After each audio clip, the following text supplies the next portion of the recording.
I actually just started tapping in the past couple months, probably inspired by you and Natalia. Mm-hmm. And I love it. Me too. It's weird that it hasn't gotten bigger. Yeah, I think the wave is just about to crest. I agree. Like, we're close. If I discovered it now, it's just not to toot my, but it's about to. So when you discovered it, what was the journey with it? Did you believe in it? Like, can we also talk about what tapping is? Yeah. So tapping is essentially acupuncture with no needles. You're pressing on various points on your body, stimulating them with your hands, while at the same time talking through your resistance, your problem, or even just where you want to be and how you want to feel. When I first discovered it, I was extremely cynical. I was still really goth and didn't believe in it at all. But the boyfriend that I mentioned really nagged me into trying it and basically gave me an ultimatum. He was like, you're fucked up and you need to do something about it or I can't be with you anymore. Sure. And so I was really cynical and I read about it and I watched a video and I remember thinking, I want to try this on something that's like a real physical issue so that I know for sure that I didn't just like think that it had worked. And I decided I would try it on my asthma symptoms. I started having asthma attacks when I was about 10 years old. Even as an adult, I would have to use my inhaler a few times a day. And one of the things that really triggered me was walking up a hill in the mornings when it was cold. So exercise plus cold air, I wouldn't be able to breathe. I'd have to use my inhaler. So I did this tapping this night, the first time I tried it, and went to sleep and was like, okay, whatever. And woke up the next morning and didn't have to use my inhaler when I walked up the hill. And I thought, holy shit. Because if this technique can, I have goosebumps literally talking about it. If this technique can change something about my physiology, then what other stories am I telling myself? What other limitations do I have that don't need to be real, that don't need to be holding me back?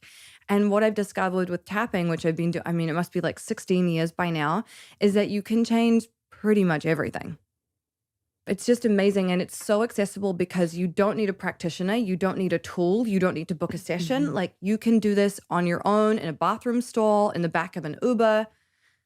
Yeah. And it's, no one's in this to like make $1 billion. It's like, no, that you have the ability to heal yourself using your own body. That's all you need. You don't need anything else. Wow. Yeah, it's interesting when I do it. I didn't realize that a lot of the points that you're touching are related to specific emotions that might be stuck. So all the meridian points, like as an example, this is like shame and guilt. And then there's the different ones related to different emotions. So when you're bringing up the limiting belief or sort of the idea that you have about something to essentially rewire it, it's like you can touch on those points specifically and feel those emotions coming up. I did a body one like a week ago and I almost threw up. I was like literally like on this one, the shame and guilt. I was like sick. I was like, "Ugh." And I was like, this is working. If I'm feeling like a physical symptom of an emotion coming up that I'm essentially tapping and then rewiring. Yeah. I mean, tapping healed my eating disorder in one session. And when I did that, after I did the tapping, I was violently ill, like went to the bathroom and was throwing up. I was so sick. And then the next morning, my boyfriend said, do you want breakfast? And I was like, yeah. Wow. Whoa. Like it was a complete radical shift. How long had you had that? Like, what was your journey with that?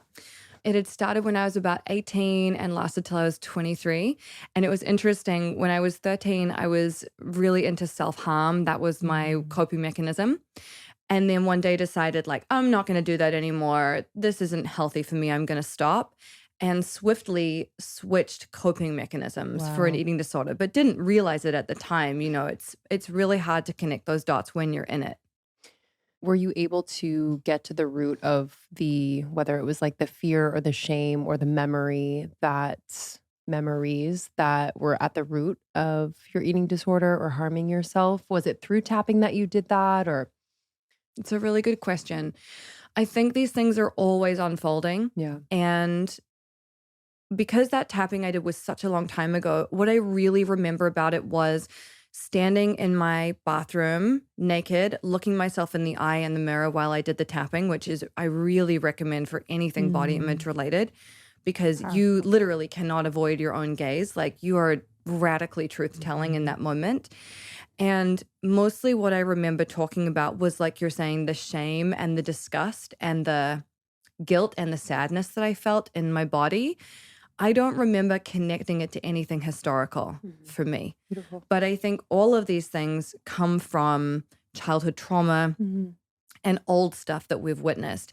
And I think realistically, we're all going to be uncovering those things until our last days. Yeah, and I think there's a beauty within tapping where there's a power in going to therapy and excavating and going to all the exiled parts and figuring out the stories and figuring out the situations where, for me with eating, where it's like the time when, my parents said this or the time when I witnessed this, and that's really beautiful and powerful. But sometimes it almost reaffirms the situation where you're like, well, my mom said that I'm only valuable if I'm thin, or you know what I mean? You kind of live in that story and journey. And it is nice with tapping because it's like you kind of, I want to say bypass, but it's not the word. It's like you're kind of just focusing on the belief as like a high level thing to bring it up.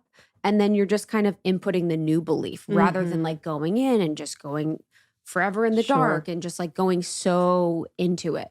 I agree. And to me, tapping is like pulling an emotional thorn from the body. And once you pull the thorn, then everything around it can heal. But as long as the thorn's in there, good luck.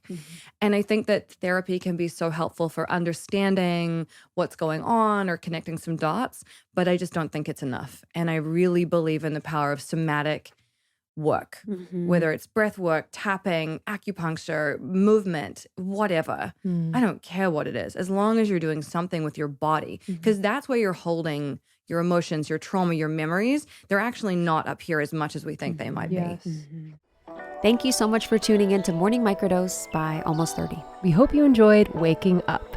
As always, we encourage you to take what resonates and leave the rest. If you enjoyed this trip, tune into the full episode on the Almost 30 podcast. All episode information can be found in the show notes. Make sure to subscribe, and if this becomes a part of your morning routine, be sure to share it with a friend. We have new inspiring doses Monday through Friday. Follow us on Instagram at Morning Microdose, and follow Almost 30 at Almost 30 Podcast. Thanks for listening. We'll see you in the vortex.